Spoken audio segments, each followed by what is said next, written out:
that have participated and registered to participate virtually through hopping. So, good morning, everyone. Before starting with this first plenary session of the second day, we would like to remind those of you who are here in the room or those who are virtually attending. We would like to remind you that in the SINAE social networks on Twitter, on LinkedIn, on Facebook, you will see all the photographs and the audio visual coverage of the event. You can use a hashtag and we will be able to share our comments if you use PR23 hashtag. So let's start with the second session that is risk governance in policy innovation and multisectorial coordination to reduce risk drivers.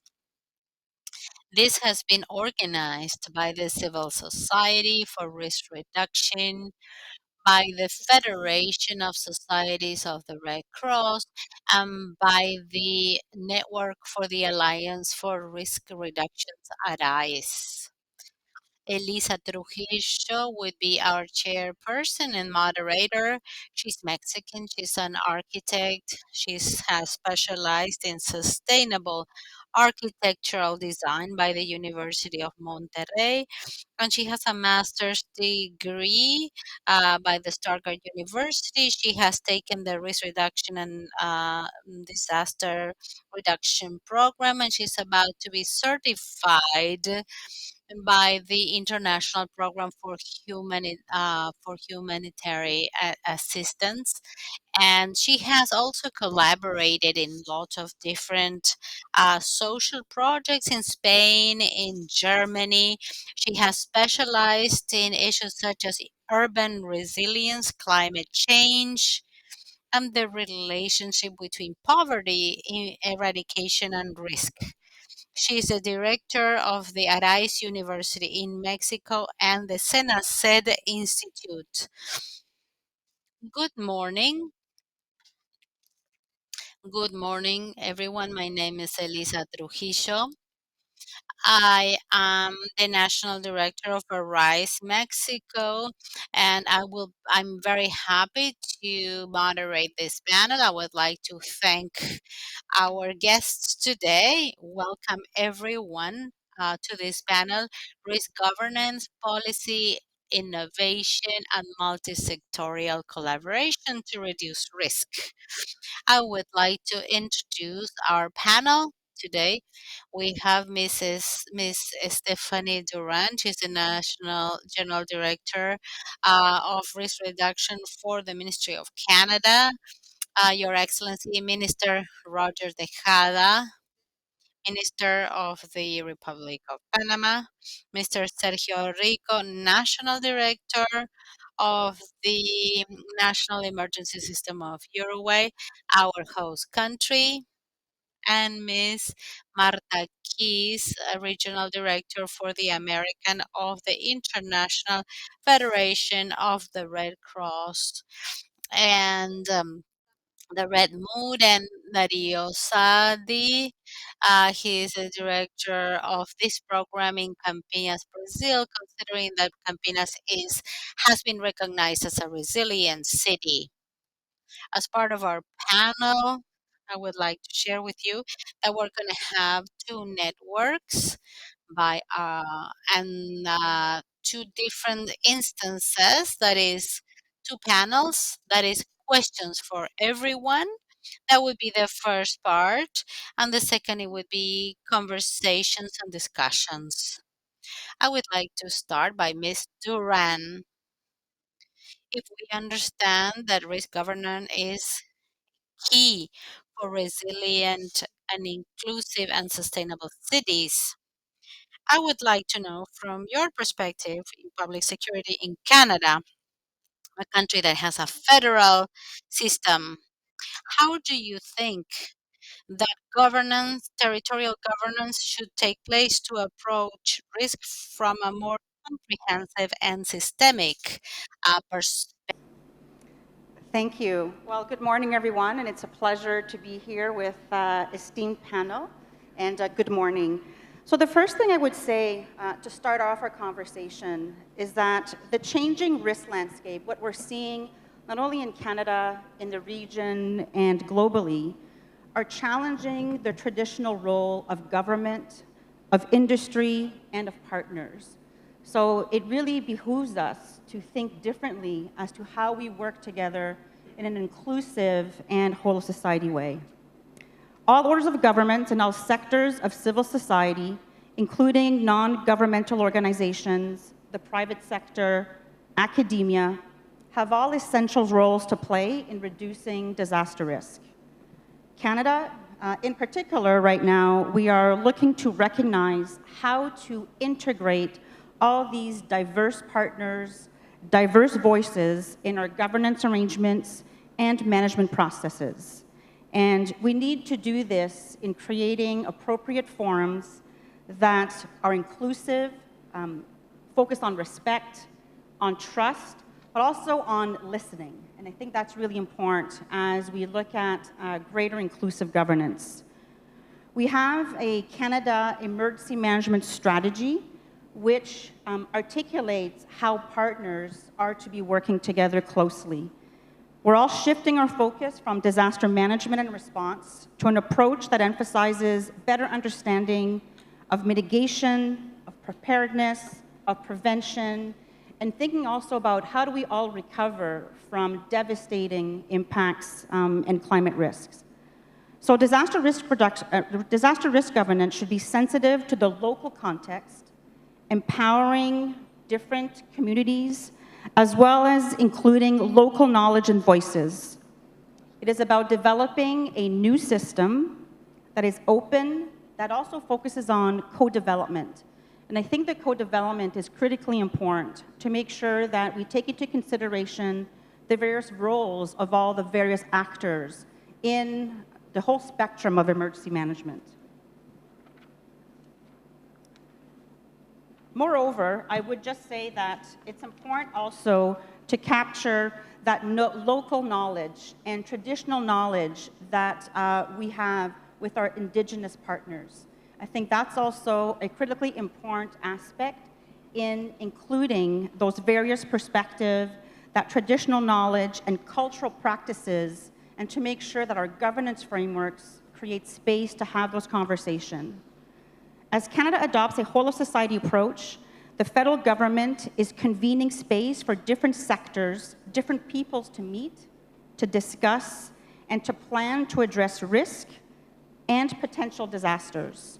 Different groups representing all sectors of civil society need to bring their unique experience, their perspectives, but importantly, their capabilities. And I think that's really what we're trying to do, is to focus not on the traditional capabilities of the military and what the government can bring to the table, but really think about what can civil society, what can the private sector, what can science bring to that governance framework. And ultimately, it is about developing more inclusive policies, plans, and programs that are developed to be proactive, risk-informed, science-informed, adaptive, and also that we take the time to reflect on lessons learned. And I know that many countries here are all facing increasing disasters, but it's really important to reflect on our preparedness, on our response, and also think about how can we better recover, because the impacts of those disasters are not only affecting the physical infrastructure, but it's affected the psychosocial aspect of societies, it's affecting the economy, the productivity, supply chain. So there's a variety of risks that we really need to take into consideration. I would also say that the current risk landscape and what we are seeing creates some challenging with governance, because having more inclusive governance takes time. You can't do that so quickly, and that it's a complex undertaking, but requires commitment from all aspects. And I think what I would just, to end, I would just say that there is no single entity that has all the capacity, all the knowledge, and all the understanding as far as what we are facing in the future. So I think what it requires is a multisectoral coordination.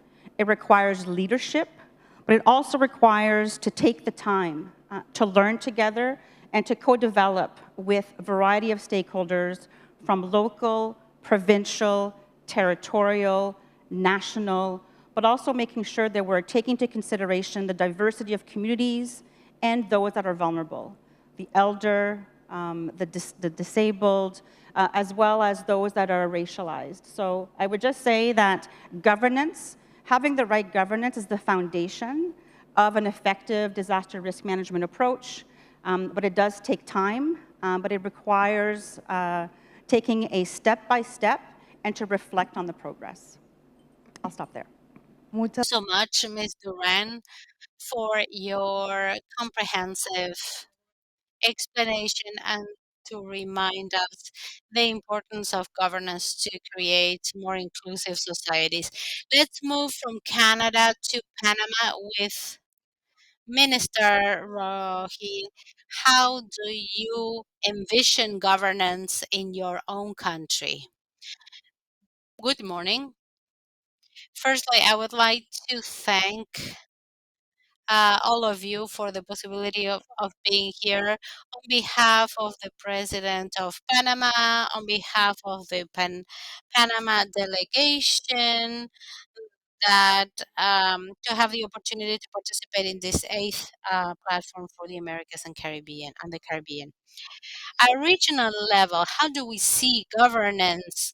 We see governance in a comprehensive way. We see it from the perspective of sustainable development, keeping in mind that this development should be territorial, local, and community oriented. That means that we should have active participation from the community, from the civil society, from organized groups, from community leaders, but also considering everyone, not leaving anybody behind. That means taking into account not just the civil society, but also the local governance uh, in our countries, whether these are federal or provincial or community or if it's a municipality, regardless of the organization of the governance of each country, we should take them into account. In Canada, we see that this integrates not just three players or five players, but this dialogue, this conversational participation table includes unlimited participation. That means that participation should start at the foundations. We should not have any limits to draw community participation. And from then, we can draw sustainable development, keeping in mind issues and areas such as health, science, the environment, and the other cross-cutting sectors that should be there in order to enable governance and to create public policies and a national plan. This is why in Panama we have set cross-cutting, permeating actions, not just comprehensive actions. That means that sustainable development goals have to be considered, not just 16, and all of those goals that include sustainability, that have included and have taken into account the fact that policies cannot be nationalistic or national, they have to be regional, and we need to highlight that we should foresee and forecast what is going to happen through policies that consider not just private companies or workers or search and rescue organizations, but also they have early warning and to promote governance that creates actions that could be built from those community governments so that we could have clear awareness by the players participating in the action in terms of the creation of preventive actions that come from communities and that they can generate solutions in the moment. That means that from the Panama government perspective, leaving no one behind means having the support of the government and institutions to carry out community actions, having a task force that would accompany the communities. And the members of this task force in the Republic of Panama, then that task force could come into contact with community leaders and with the governments at the same time so that the government can accompany local community actions to and then the governments can support community policies and not impose other policies. So that means to have participative actions, activities that are necessarily bottom up. Thank you very much, Mr. Minister, for reminding us the importance of the local action and coordinated action. Let's go to Uruguay, our host country. I would like to give the floor now to Mr. Sergio Rico. Sergio, in your experience, what do you think? How can we promote a more comprehensive governance that implies involvement of the different players? Thank you very much. Good morning. It is a pleasure and honor to be a part of this table. The COVID pandemic left a lesson in terms of the systemic uh, um, characteristics of risk that in order to tackle a risk, we need to consider economic, social, tourism, security, work, social development aspects. That is, we had to have a comprehensive approach and multisectorial policies at the same time. So, how should we tackle governance? We should tackle it through disaster risk. But what is disaster? What is disaster? What is risk? Uh, we really need to understand what disaster risk means so that our public policies can adapt to that. If we understand that disaster risk is systemic, then we will understand that this society must participate in the governance. Of course, the first player is the state authorities, and of course, the territorial authorities, but also the civil society, private companies, academicians, and scientists. It is necessary to include in that governance all of these parties, and they should all be prepared for border risk as we had in some countries in the region. So we should consider those situations as the situation that we had in Brazil that involved having a shared vision of risk. In the case of disaster risk, is not focused on an area of the state, but it is cross-cutting at the different levels and sectors. The National Emergency System is a coordination area for the Uruguayan state for the comprehensive management of risk of disaster and promoting the intervention of public policies to move towards sustainable development. The main objective is to protect people and the environment of adverse phenomena that can lead to risk. This is a specialized area that is centralized and coordinated, including the risk of social participation. Together with the state, they optimize resources and capacity.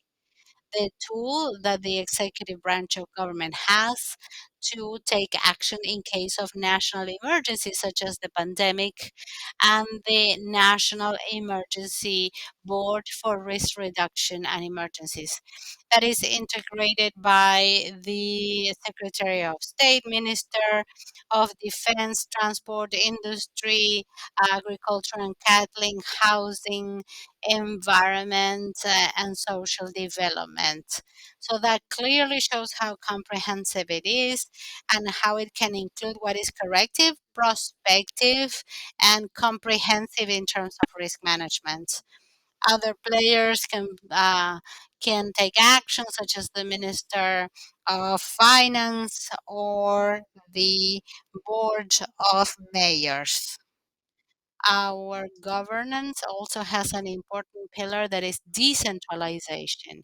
Each one of the mayors has an emergency department that is run by the mayor that was elected by the citizens.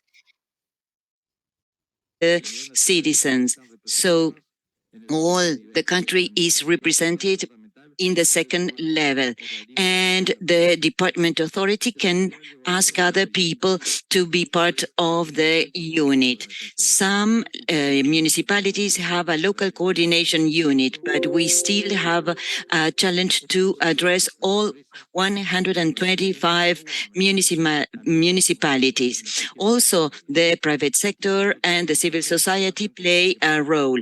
We have different plans, including the private sector, like, for example, fire. Together with the private forestry society, we prepare the protocols for prevention as well as for response. Okay, there is a lot, much to say, so we can discuss it later on. Thank you very much, Sergio, for this review about governance, how we started from the interior and then moved the different sectors of the society. Now, based on a different approach on the Red Cross, like a federation, can you please share your opinions with regard to risk governance and the multi-sector policies that can help us reduce these threats and factors? Okay, thank you. Good morning, everyone. It's a pleasure to be here to talk about how we can be more inclusive in terms of our risk governance, and specifically how science and technology can contribute to that. As we all know, countries and communities around the world, and certainly across the Americas, are already experiencing losses and damages due to climate-related events, with droughts and flooding, heat waves, wildfires that are currently happening, coastal area loss due to sea level rise, and all of this frequently hitting the same areas in succession.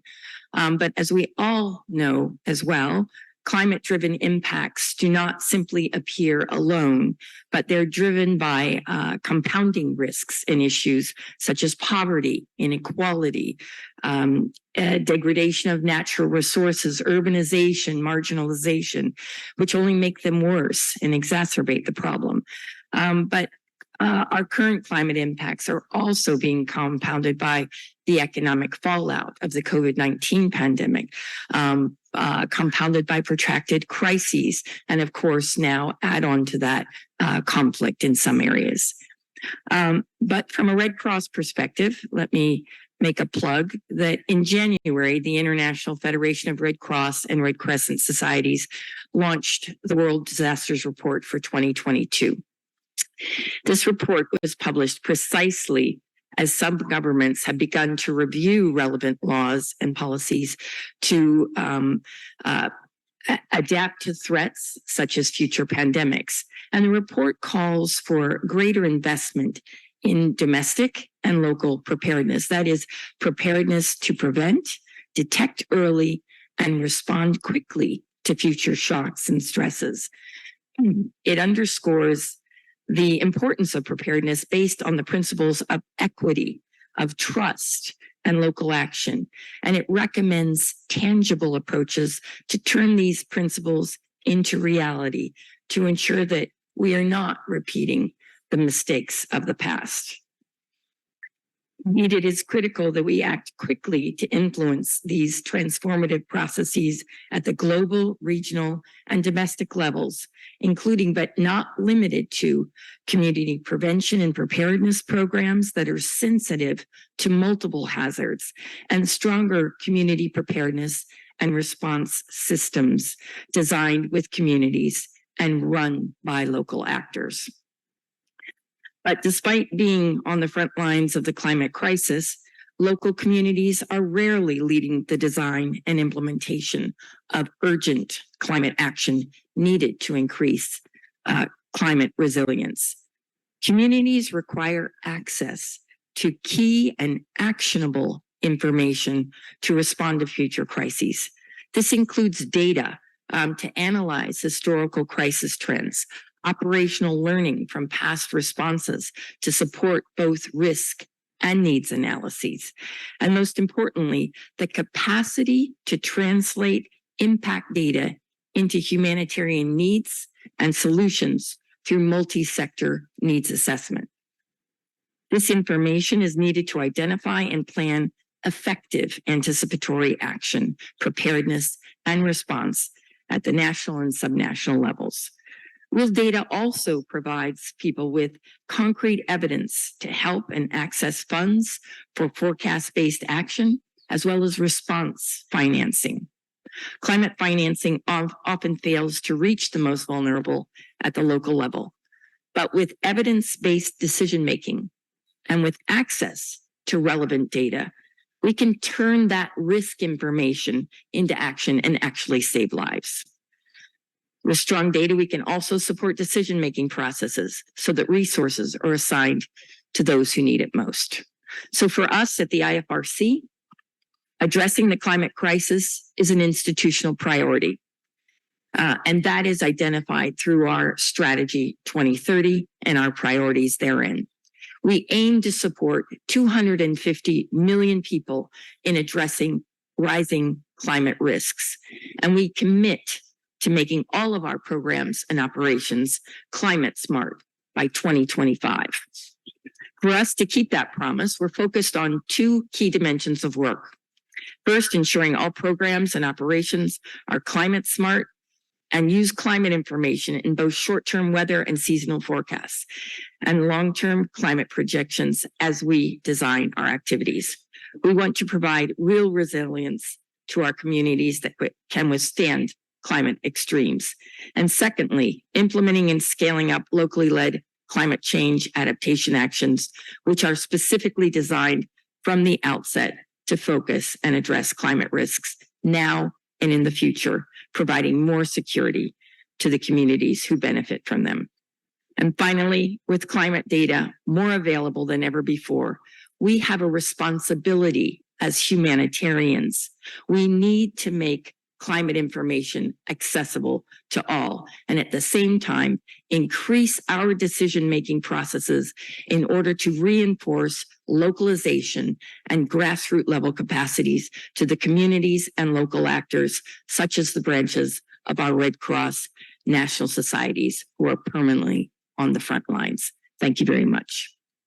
Muchas gracias, señora Kiss. Thank you very much, Chris.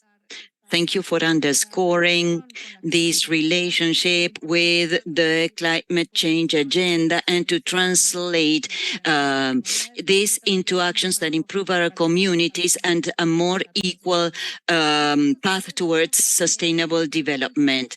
And let's close this round from a local perspective with Mayor Dario Sari. Can you comment us how you are promoting from Campinas this integrated and systemic governance?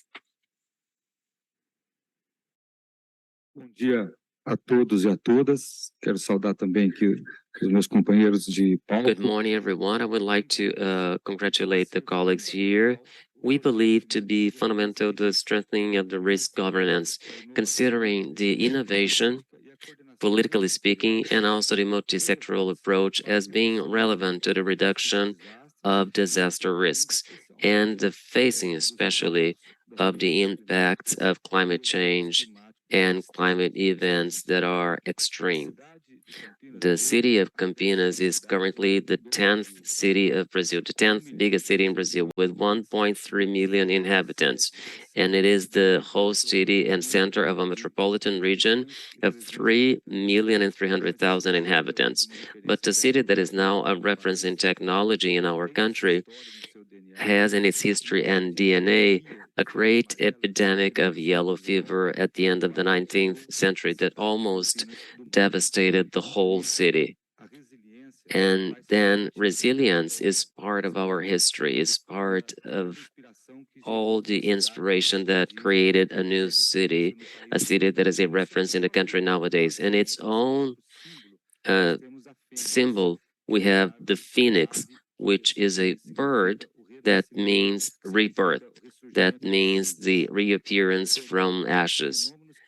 However, climate phenomena, especially the floods that took place in 2003, made it clear that we have some gaps to fill when it comes in the risk management, transforming the way that the city organizes itself to face future problems. We also had a tornado in 2016 that chopped down more than 2,000 trees in a radius of about 48 kilometers, and fortunately with no deaths.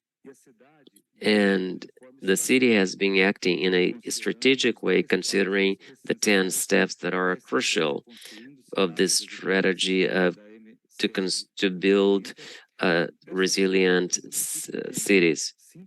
This way, the municipality has been focusing three fundamental aspects of these steps: the strengthening of governance, investing in the development of institutional structure that is resilient and systemic, such as the implementation of committees, organizational structures, including normative fields for the systemic action that is coordinated and articulated between different secretariats and institutions, not only from the municipality, but also with an interface with the organizations of civil society, councils.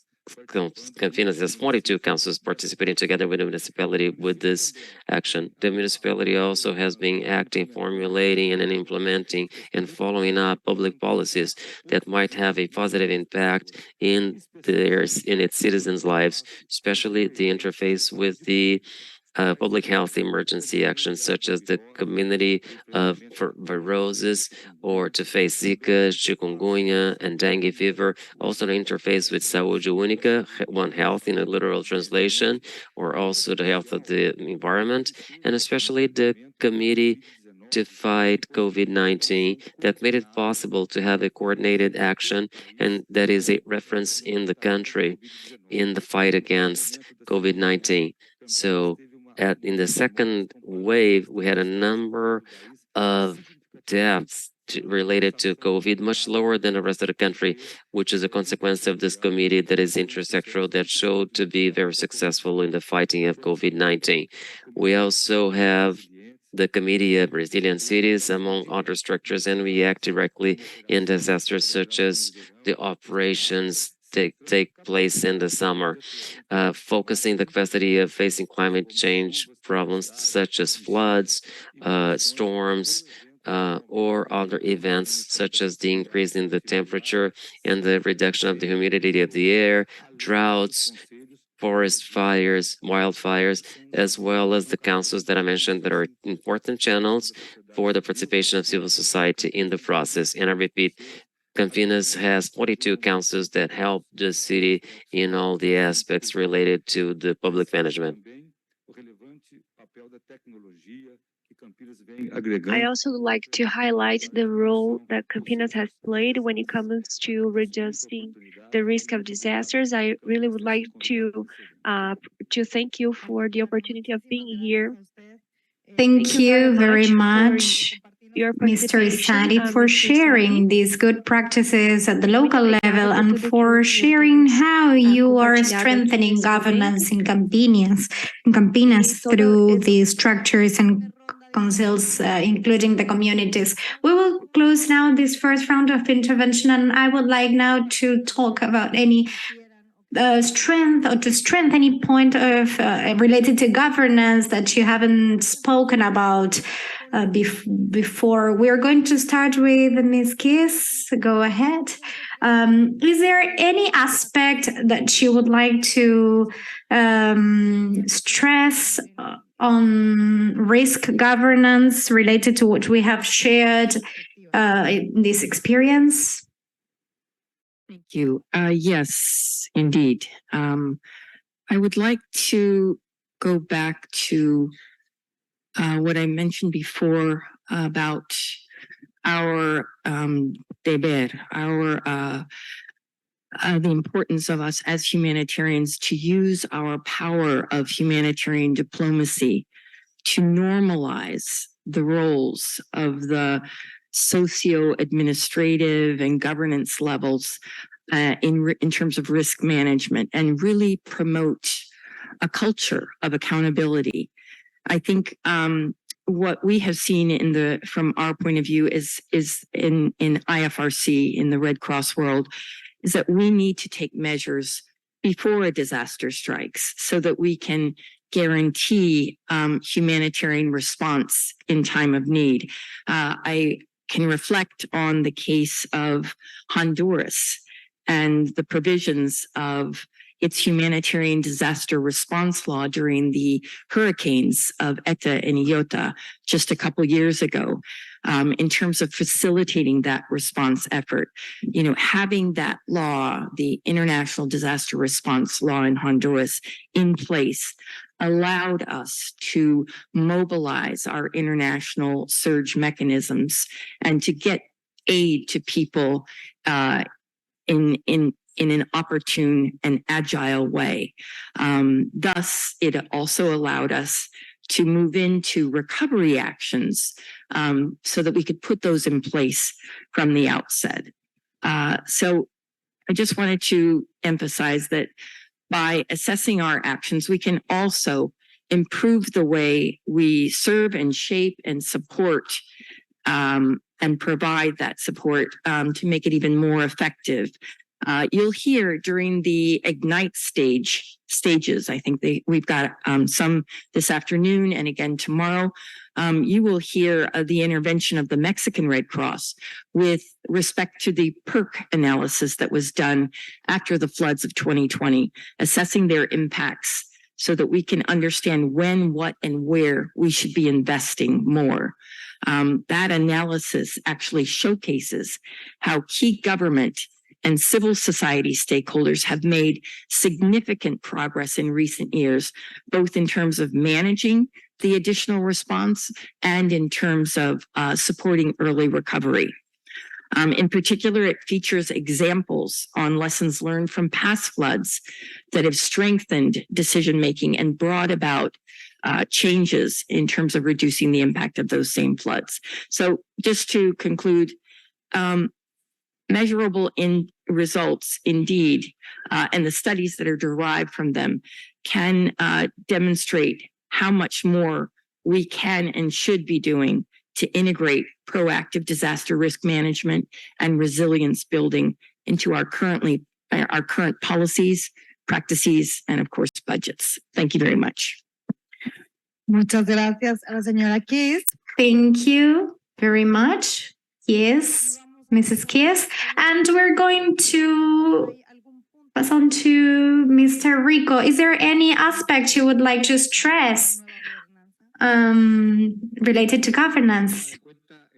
Well, we're going to take into consideration the topic we chose for this platform, which was science and technology in integral risk management. And here is where governance has to highlight measurement of the losses, damages countries suffer after an event, to have statisticals, to measure, to have good early warning systems.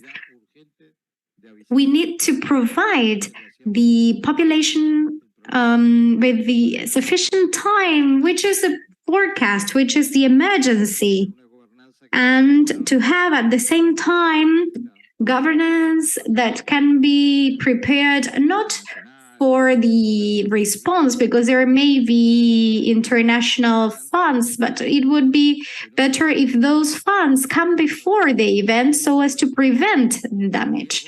We know that risks are not natural. They're not natural disasters. They are from natural origin, but they have a social construction. And the only way to prevent them is that the human being diminishes that risk, reduces that risk. So we have to partner with the academia, with the civil society, so as to have better early warning systems, better prevention, so that citizenship and the society can be better prepared and can be more resilient. Thank you. Thank you, Sergio, for these invaluable contributions and to remind us of the fact that the events are not natural and that we can build a new future. And now we're going to go on with Roger Tejada. Is there any aspect you would like to highlight after these interventions? Well, we have talked about analysis. Analysis is important, significant mechanisms in measurements. We have also talked about being more inclusive and to have civil society stakeholders that will strengthen our strategy. However, as you have said, this is related to governance. This is what we are talking here in this panel. It's a new style of governance because we are used to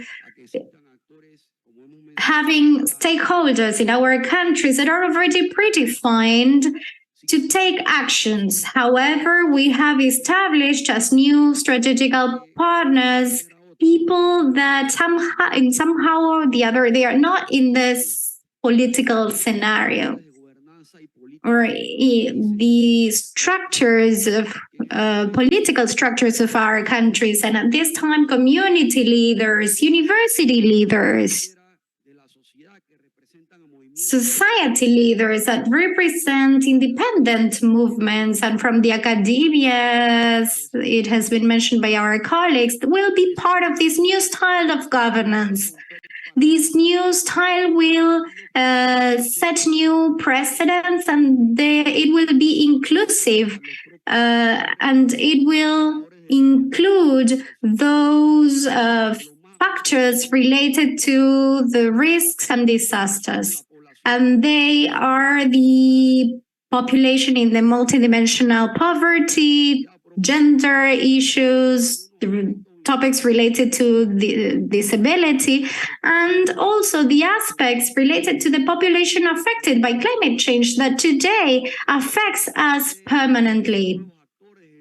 But my colleagues, apart from establishing new stakeholders within this scenario, have mentioned the technology and the financial aspect as well. And at this time, platforms, and we need that technology is to become part of our DNA. And that is why the technology and the instruments that our country has will help us to build robust platforms that help us to build early warning systems. And this is a kind of governance that can foresee through a progressive plan the appropriate mechanisms. And finally, speaking about the actors or the stakeholders, and the technology is a great ally of these stakeholders, and about breaking the barriers, taking into account that the government will establish the guidelines. However, this will happen together with the society. Finally, the financial aspect is that they have these issues where the government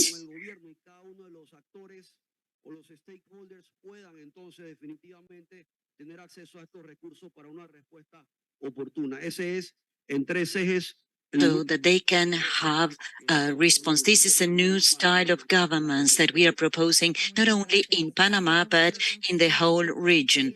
Thank you very much for this inclusive approach and for having these such extensive governance, because disasters are not local, but have a local and a global impact. We move from local to global and backwards again.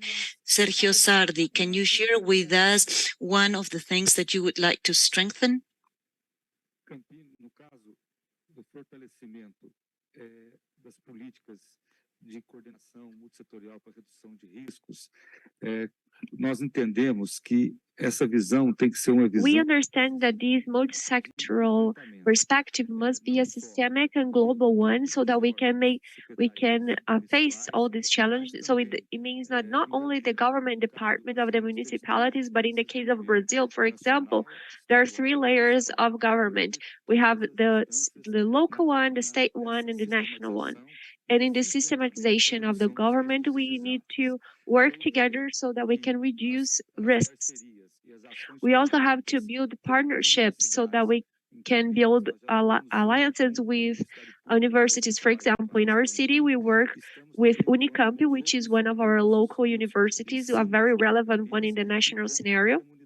And we also work together with the community, so by means of our 42 local councils.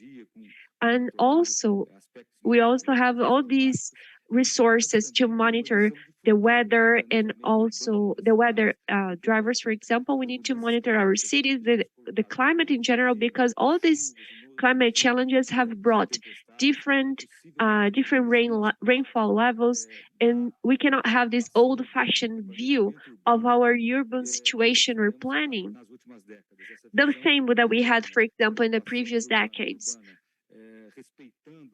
We need to respect the new indexes and extreme phenomena that are happening. These situations we are experiencing. Campinas today is the first hub of resilience in Brazil. And we do appreciate that a lot, but we are learning day after day, and every time we face a new phenomenon, we learn something new. So we consider that our city has advanced a lot, but we still have a lot of things to learn. And we have changed, for example, many protocols and involved other sectors, not only those who are part of the civil society, but also the public management as well, so that we can also face all these risks of disasters.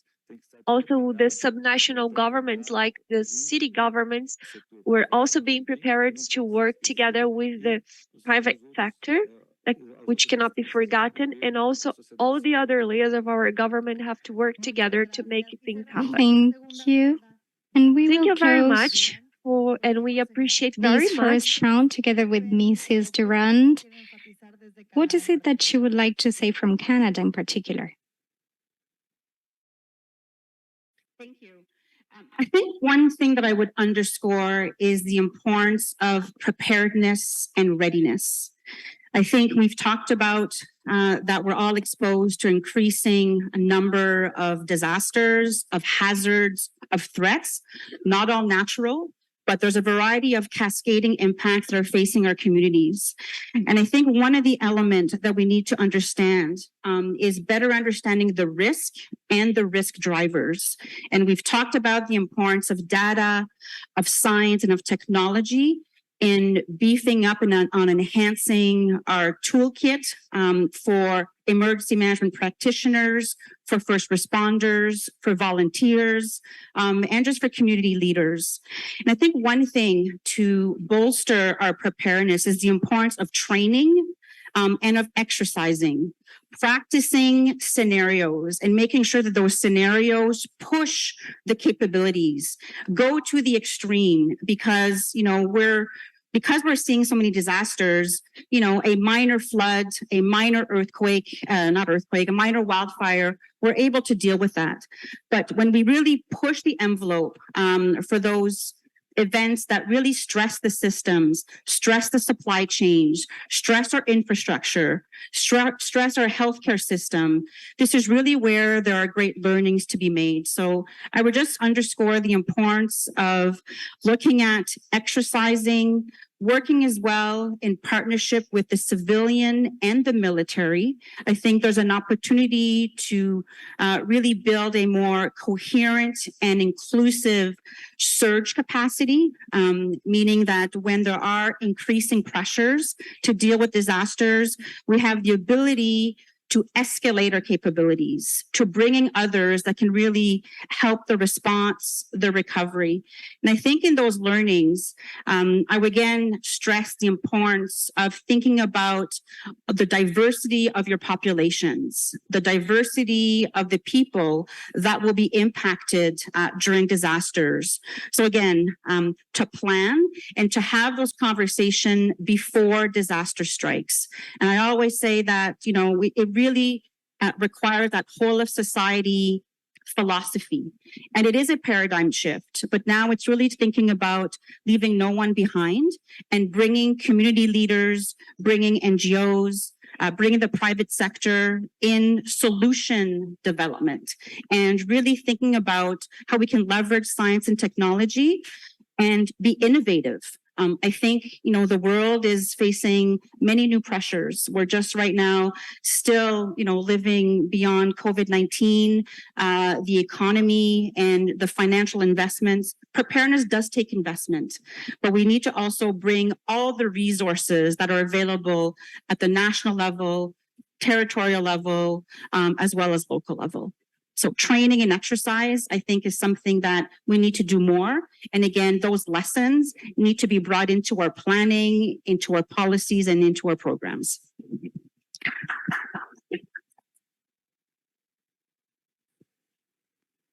Muchas gracias, señora Oranti. Thank you. And thank you, the panel, for giving us an overview of how the local sectors and everybody is bolstering these risk management agendas and the link between the different sectors so as to create a common language that allows us to achieve sustainable development without leaving nobody behind. And it is very important to have a perspective on how governance can be seen in the civil society. That is why I would like to invite Graciela Salaverry from the civil society for the reduction of disastrous risks, so as to she can share the perspective of the civil society towards a new governance. Thank you. I should be taller, but well, thank you.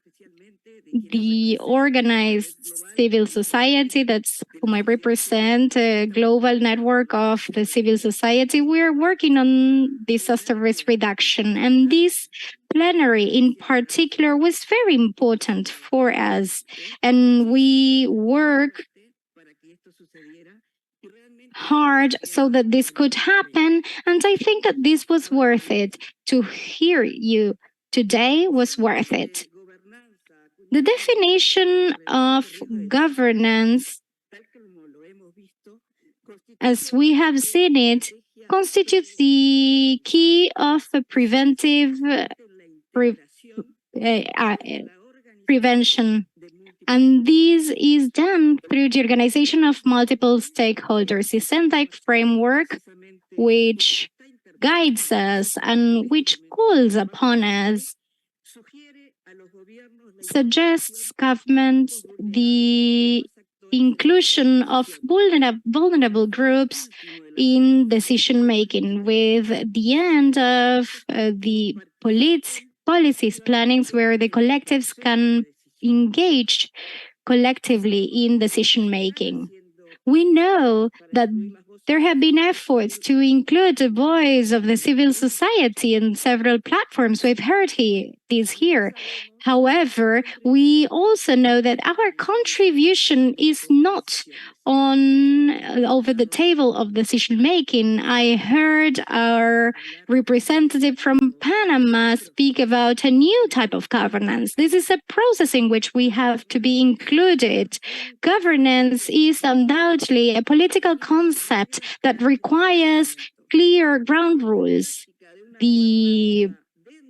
It should be put into practice within the agenda of disaster risk reduction, and there is where we have to make our greatest efforts.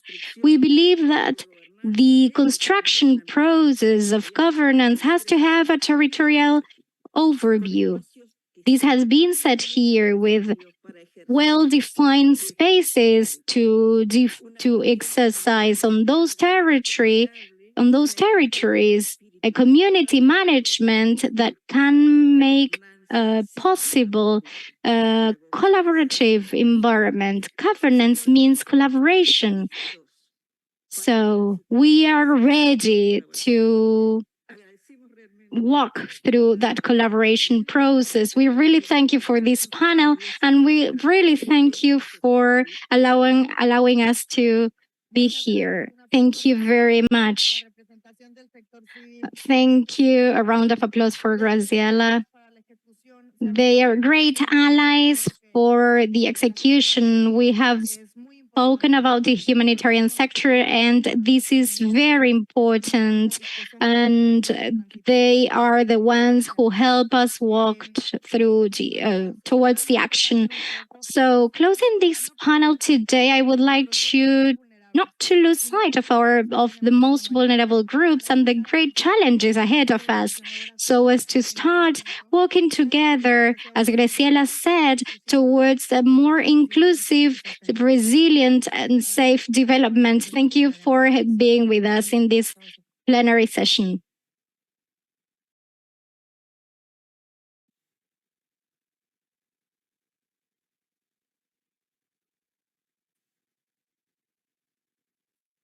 Por finalizada esta sesión plenaria, gobernanza del riesgo, innovaciones y políticas y coordinación multisectorial para reducir los impulsores. So we have come to an end. We would like to thank Elisa for the moderation and the panelists for their contributions.